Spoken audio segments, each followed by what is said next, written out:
Hello everyone, welcome back to my channel. Guys, आज की इस वीडियो में मैं ट्रांसफर ऑफ प्रॉपर्टी एक्ट के कुछ important sections, doctrine and judgment discuss करूंगा। So let's begin. गाइज, हम ट्रांसफर ऑफ प्रॉपर्टी एक्ट को पढ़ते हैं तो आप देखोगे ना, तो ये सब्जेक्ट जो है पूरा प्रेसिडेंट बेस्ड सब्जेक्ट है, जजमेंट के ऊपर है ये पूरा सब्जेक्ट। हाँ, जो सेक्शंस हैं वो जजमेंट्स के अंदर ऑनरेबल कोर्ट ने एक्सप्लेन किए हुए हैं, तो मैंने कुछ important sections for the preliminary exam के लिए लिखे हुए हैं और इंपॉर्टेंट डॉक्ट्रीन और कुछ जजमेंट भी लिखे हैं। सो देखते हैं। जो पहला मैंने सेक्शन लिखा है सेक्शन 13, जो कहता है कि transfer for benefit of unborn person. देखो, जब हम सेक्शन 5 पढ़ते हैं ट्रांसफर ऑफ प्रॉपर्टी एक्ट का, तो वो क्या कहता है कि जो ट्रांसफर ऑफ प्रॉपर्टी है, ट्रांसफर किया जाएगा इमूवेबल प्रॉपर्टी का, वो living person to living person होगा। ठीक है, इन फ्यूचर हो सकता है, हिमसेल्फ को कर सकता है, या फिर वो प्रेजेंट में कर सकता है, फ्यूचर में कर सकता है। लेकिन ये वाला जब आप सेक्शन पढ़ते हो तो यहाँ पे क्या लिखा हुआ है कि transfer for benefit of unborn person. अभी जो पर्सन पैदा ही नहीं हुआ है, अनबोर्न है, उसके बेनिफिट के ट्रांसफर की बात करी जा रही है। तो यहाँ पे आप देखोगे जब लिविंग नहीं है तो living person to living person जब ट्रांसफर होगा, तो गाइस ये एक तरह का आप देखोगे उसका एक्सेप्शन है ये उस रूल का। और यहां पे जब हम ट्रांसफर की बात करते हैं बेनिफिट की, तो वो कैसे ट्रांसफर किया जाएगा, तो प्रायर इंटरेस्ट को क्रिएट करके ट्रांसफर किया जाएगा। ए नाम का एक पर्सन है जो प्रॉपर्टी ट्रांसफर करनी है सी को, जो एक अनबोर्न पर्सन है, तो वो एक बी को ट्रांसफर कर सकता है, और जो प्रायर इंटरेस्ट क्रिएट कर सकता है, बी उस प्रॉपर्टी को होल्ड करके रखेगा तब तक जब तक कि ये सी बॉर्न नहीं हो जाता। ठीक है, तो इसके फेवर में वो ट्रांसफर कर सकता है ये प्रायर इंटरेस्ट क्रिएट करके, और ये होल्ड कर सकता है प्रॉपर्टी को जब तक कि ये सी नाम का जो अनबॉर्न पर्सन वो बॉर्न नहीं हो जाता। ठीक है, तो जो सेक्शन 13 का एक जो बहुत इंपॉर्टेंट रूल है, रूल अगेंस्ट डबल पॉसिबिलिटी, ये बहुत बार पूछा जाता है प्रीलिमिनरी एग्जाम में। तो ये किसके ऊपर बेस्ड है? ये जो केस हुआ था, एक विटनी वर्सेस मिचेल का केस हुआ था, उसमें ये केस को या इस रूल को ओरिजिन किया गया था कि रूल अगेंस्ट डबल पॉसिबिलिटी का। जो सेक्शन 13 का जो बेस्ड है सेक्शन 13, और ये किसके रूल है? रूल अगेंस्ट डबल पॉसिबिलिटी का, और विटनी वर्सेस मिचेल का केस हुआ था। और एक इंडियन केस है गिरिराज वर्सेस दाता दीन का केस। ठीक है, आप देख लेना उसको। ठीक है, नाउ सेक्शन 14 देख लेते हैं। गाइस, जो सेक्शन 14 है जो रूल अगेंस्ट परपेचुटी की बात करता है, रूल अगेंस्ट परपेचुटी ये किस केस में ओरिजिन हुआ था? तो बहुत एक लैंडमार्क केस था, कार्डल वर्सेस पामर का केस। ठीक है, उसके बाद गाइस देखो, आप 15 पढ़ लेना, 16 पढ़ लेना, 17 जब हम सेक्शंस देख रहे हैं तो डायरेक्शन फॉर एक्यूमुलेशन की बात करता है। डायरेक्शन फॉर एक्यूमुलेशन ये जो बेस्ड है, जो ये मैक्सिम है direction for accumulation, section 17 based है कि एक केस हुआ था थेलुसन वर्सेस वुडफोर्ड के केस में, ये पूरा सेक्शन बेस्ड है। ठीक है, तो बहुत इंपॉर्टेंट सेक्शन है ये 17, बहुत बार पूछा जाता है।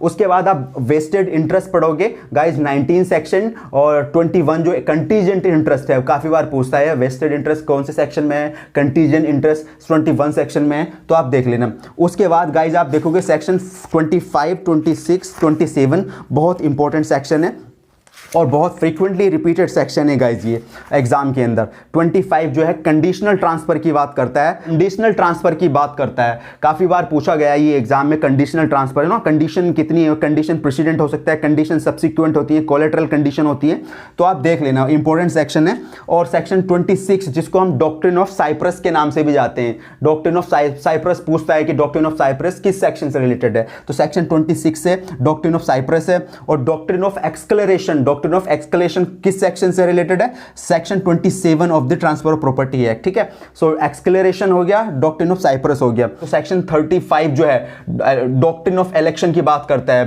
Based on rule of equity, है ना, इसको हम रूल ऑफ कंसाइंस के नाम से भी जानते हैं। ये ना बहुत इंपॉर्टेंट सेक्शन है डॉक्ट्रिन ऑफ इलेक्शन जो है गाइज, और बहुत बार एग्जाम में पूछा गया है ये सेक्शन, तो आप इस सेक्शन को आप स्किप नहीं कर सकते, आपको पढ़ना ही पड़ेगा। और जो एक ये डॉक्ट्रिन ऑफ इलेक्शन था गाइस, जिसको हम रूल ऑफ कंसाइंस के नाम से भी जानते हैं, तो एक जो इसका एक केस हुआ था, एक रामाकुट्टैया वर्सेस वीराचलैया का केस हुआ था। इस केस के अंदर ऑनरेबल कोर्ट ने डिसाइड किया था, ए पर्सन कांट अप्रोवेट और reprobate an instrument is simultaneously, no one can inhale और एक्सहेल। ठीक है, it means the person owner is not entitled to accept और to denied at the provision instrument simultaneously, मतलब एक person एक साथ वो किसी चीज़ को एक्सेप्ट और डिनाई नहीं कर सकता साइमल्टेनियसली। ठीक है, तो ये बहुत इंपॉर्टेंट केस था इसका, रामाकुट्टैया वर्सेस वीराचलैया, और बहुत इंपॉर्टेंट है ये डॉक्ट्रिन ऑफ इलेक्शन। ठीक है। उसके बाद जब हम गाइस देखते हैं सेक्शन 41 जो ऑस्टेंसिबल ऑनर की बात करता है, ये ऑस्टेंसिबल या सेक्शन 41 बेस्ड ऑन है एक जजमेंट आया था राम कुमार कुंडू वर्सेस मैक्वीन के केस है। बहुत इंपॉर्टेंट जजमेंट है ये, बहुत बार पूछा गया है कि राम कुमार कुंडू वर्सेस मैक्वीन के केस में जो ऑस्टेंसिबल ऑनर है सेक्शन 41 बेस्ड है। ठीक है। उसके बाद गाइस हम 43 सेक्शन देखते हैं जो फीडिंग ग्रांट बाय स्टॉपल का जो रूल है वो सेक्शन, उसके अंदर उसके सेक्शन 43 बात करता है ये doctrine of feeding grant by estoppel. ठीक है, ये जिसको हम डॉक्ट्रिन ऑफ इक्विटी के नाम से भी जानते हैं इस सेक्शन को। सेक्शन 43 को feeding grant by doctrine of feeding grant by estoppel, और जिस जो किस क्या जैसे आप स्टॉपल वहां पे देखोगे 115 ऑफ इंडियन एविडेंस एक्ट में, तो वो क्या है, रूल ऑफ एविडेंस है। ठीक है, या फिर ये डॉक्ट्रिन ऑफ इक्विटी के नाम से भी जाना जाता है। ठीक है, principle embodied section 43 on doctrine of equity.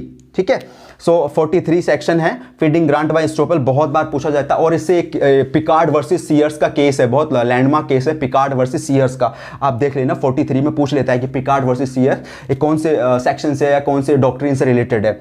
So section 43 हो गया। सेक्शन 43 के बाद आप देखोगे एक सेक्शन 48 जब हम पढ़ते हैं गाइस, तो सेक्शन 48 में एक मैगजीम है qui prior est tempore potior est jure, मतलब कि आप देखोगे सेक्शन जो 48 सेक्शन है गाइस, तो इस सेक्शन में एक मैगजीम दी हुई है और मैगजीम बहुत प्री एग्जाम में डायरेक्ट पूछ लेता है वो मैगजीम।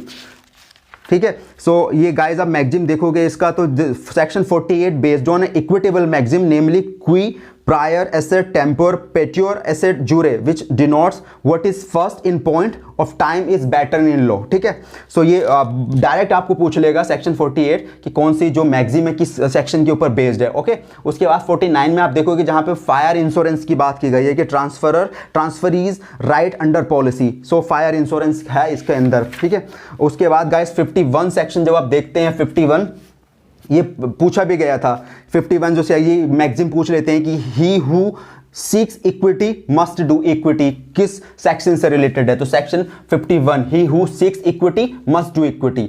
और उसके बाद आप देखोगे डॉक्ट्रिन ऑफ लिस्पेंडेंस है, बहुत इंपॉर्टेंट है, ये बार बार पूछ रहा है 52 सेक्शन के अंदर डॉक्ट्रिन ऑफ लिस्पेंडेंस है। ओके, एंड सेक्शन एक 60 जब आप गाइज 60 में लिखा हुआ है पार्ट पर, देखो सेक्शन 54 जो है वो पार्ट पर 53A जो पार्ट परफॉर्मेंस की बात करता है, एंड 53 जो फ्यूडुअल एंड ट्रांसफर की बात करता है। देखो सारे जितने भी सेक्शंस हैं इनके जो लैंडमार्क लीडिंग केसेस हैं उनको आप देख के जाना अगर प्रीलिमिनरी एग्जाम आप जब देने जा रहे हैं। ठीक है, और ये एक रूल है once a mortgage always a mortgage, किस केस में ये बात बोली गई थी, वंस अ मॉर्गेज ऑलवेज, एक बार कोई मॉर्गेज है किया गया तो वो हमेशा की मॉर्गेज रहता है, ऐसा नहीं कि ओनर बन जाएगा प्रॉपर्टी का। ऐसी एक जब आप एविडेंस में पढ़ते हैं कि once a tenant always a tenant. Okay, so जहां पे कि एक बार कोई किराएदार है तो किराएदार ही रहेगा, ऐसा नहीं मालिक बन जाए घर का। तो यहां पे एक रूल है ये once a mortgage always a mortgage. इस केस में कहा गया था in Noakes company versus Rice के केस में ये जो रूल है दिया गया था, इनॉक्स कंपनी वर्सेस राइस का जो केस हुआ था। ठीक है, उसके बाद हमने देख लिया है 51 he who seeks equity must do equity and doctrine of lis pendens 52 में। 53 में गाइज आप देखोगे तो फ्यूडुअल एंड ट्रांसफर। 53A के अंदर है पार्ट परफॉर्मेंस, बहुत बार पूछा जा चुका है, इसका एक केस भी था गाइज की आरिफ वर्सेस यादुनत का केस आया हुआ था कि आरिफ वर्सेस यादुनत का जो केस था वो कौन से सेक्शन से रिलेटेड है। और गाइज उसके बाद देखो आप 54 से जो सेल्स के सेल का पूरा कॉन्सेप्ट है। गाइज एक सेक्शन और है जो फ्रीक्वेंटली पूछा जाता है प्री पेपर के अंदर, दैट 56 सेक्शन है मार्शलिंग बाय सब्सिक्वेंट परचेजर, ये बहुत बार पूछा जाता है प्री में। और बाकी की जो रेस्ट ऑफ द सेक्शंस है, ये मॉर्गेज है, लीज है, ठीक है, वो हम फर्दर अगली वीडियो में हम डिस्कस करेंगे। सो आई होप आपको वीडियो इंफॉर्मेटिव लगी होगी। Thank you.